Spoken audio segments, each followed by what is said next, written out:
First of all, so the Bill of Rights, again, is the first 10 amendments of the Constitution.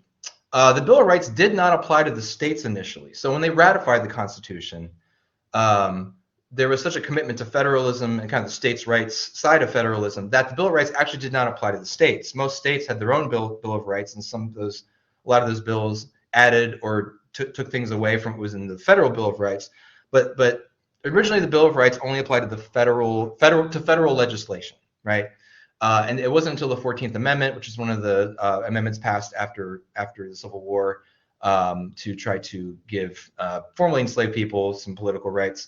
If our goal is to understand what the founders meant, we have to kind of realize that when they were talking about these things, they weren't talking about state laws, they were talking about federal laws, which is strange to us, but that's the way it was. The founding documents are often ambiguous. This is a controversial statement, so crucial terms that we fight over, like establishment and bear arms, were not defined in the text, right? So nowhere in the Constitution is there like, little asterisk or like a footnote. This is what we mean by X, Y, and Z, right? Interpreting some basic terms requires historical research to reconstruct their original meaning. And this is a fun fact. The founders almost immediately disagreed over what their own documents meant.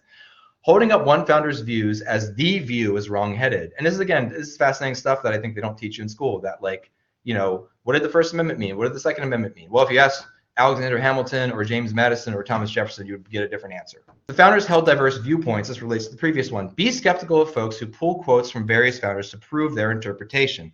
I feel like this is especially true with this issue, because if you just Google, the founders' Christianity or the founders' quotes on religion or something, you'll find things like this, right? John Adams, we recognize no sovereign but God and no king but Jesus. Boom, told you the founders were all Christians.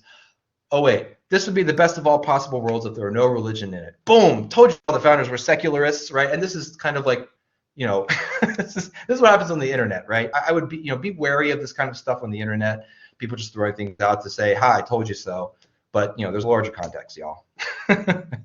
Final point. Americans in the new republic vigorously and sometimes violently disagreed over what the founding documents meant.